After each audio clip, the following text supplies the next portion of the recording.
June 4th, 1974, was just a regular night for baseball for the Cleveland Indians, right? Wrong. This was 10-cent beer night, where the Cleveland Indians decided to lure fans into their ballpark by offering beer for just 10 cents a cup. This was like dangling cheese in front of a crowd of half-starved mice. Now, the concept was very simple. Cheap beer, happy fans, and good baseball. What could go wrong? Well, throw in the fact that these same fans were still fuming after a bench-clearing brawl between the Indians and the Rangers just 6 days earlier, and you have a recipe for chaos. Now think about this.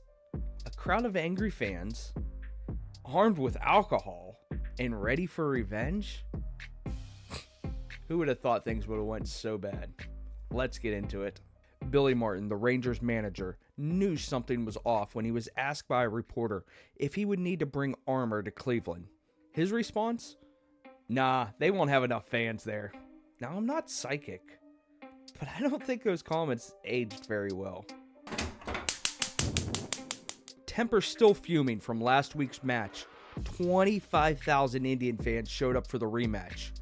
This was more than double than they originally expected. Now sprinkle in unlimited 10-cent beer. The party was just getting started. The Rangers took an early 5-1 lead, but that's not what the crowd was focused on. No, they were more interested in other extracurricular activities. In the first inning, Cleveland's Leon Lee hit a line drive right into the Rangers pitcher, Ferguson Jenkins. He went down, and fans erupted into cheers, chanting, "Hit him again! Harder! Harder! Hit him!" Now, it didn't take long at all for the show really to get started. A lady ran out to the Indians' on-deck circle and flashed the first base crowd. Because? Why not? She then tried to plant a kiss on umpire Nestor Chilok. Chilok, as it turns out, was not in the kissing mood. Not to be outdone, a naked man slid into second base. Because, why not? Baseball's more exciting in the nude, right? And if you think that's wild, things were just getting started. Hey guys, Future Dave here. If you haven't done so already, go ahead and hit that like button on this video if you're getting any type of value from it. It really helps the channel out a lot, and I appreciate it. I'm trying to grow something fun here and have some fun with everyone. Now let's get back to today's video. As the innings dragged on, so did the crowd's behavior. With bellies full of 10 cents beer, fans just got creative. Some brought firecrackers, no one knows why, but why not throw a few on the field and see what happens? Really makes sense in a drunken stupor. It also seems that mooning came back into fashion that night. Father and son duo decided to leave their grandstand seats and flash the outfield crowd. Just because. It's 10-cent beer night. Why not? Go have another beer. Quit complaining. Alright. Rangers first baseman Mike Hargrove was having a rough night too, being pelted with hot dogs and nearly clobbered by a jug of Thunderbird wine.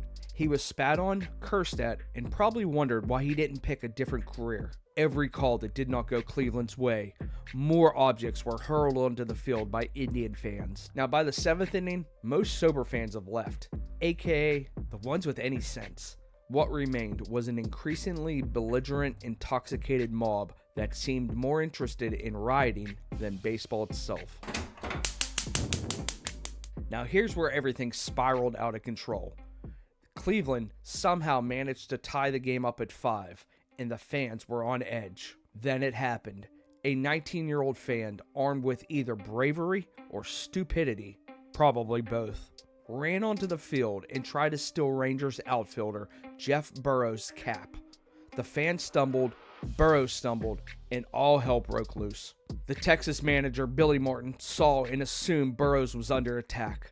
His response? Charge on the field with the whole Rangers team, bats in hand. Now, nothing says, I just want to have a friendly conversation, like an angry mob of baseball players carrying wooden bats. Now, the only problem with this? The Rangers were wildly outnumbered by Cleveland fans, hundreds to 1. Many armed with makeshift weapons that they had torn from stadium seats. The Rangers had become prey in a jungle full of drunken fans. At this point, things were getting dangerous. Cleveland's manager realized the Rangers might be in serious trouble. In a bizarre twist of fate, the Indians, yes, the team whose fans were causing the chaos, rushed onto the field with bats to defend their opponents. That's right, the Cleveland players were fighting their own fans. Aimed the chaos, players and fans clashed. Cleveland's relief pitcher Tom Hillendorf took a chair to the head, and Mike Hargrove, our earlier hot dog victim, had to fistfight not one, but two separate fans on his way back to the dugout. The umpires, realizing this is more of a bar brawl than an actual baseball game, forfeited the game in favor of the Rangers. For 20 minutes, fans continued to tear Cleveland Stadium apart. They stole the bases, threw rocks, bottles, chairs, and pretty much anything they could get their hands on. Umpire Nestor Chilok, now bleeding from the head after getting hit with a piece of stadium seat, has seen enough. Uncontrollable beast, he called the fans. But was he wrong? Now, when Cleveland police finally arrived to the stadium, they arrested 9 people. Only 9? After all this madness, 9 people were arrested. Later on, the Indians' general manager tried to blame the umpires for losing control of the game, a claim that made as much sense as selling unlimited 10-cent beer. Now, in the end, this is more of a cautionary tale than a story of a baseball game. And the moral of this story? I don't know. Don't give 25,000 fans access to cheap, unlimited beer, and you won't have dumb problems like this. It's simple. But whatever. And now, the best quote I can find from this whole incident actually came from the National League president. His name was Lee McPhail, and as the quote goes, "There is no question that beer played a part in the riot." Thank you guys, and as always, I do appreciate you. If you enjoyed the video, go ahead and hit that like button down the bottom. Give me a subscribe. I'm going to be putting out more videos all the time. Now, if you have a topic you would like me to discuss, go ahead and throw that down in the comments, and I'll check it out. And I'll be seeing you guys next time.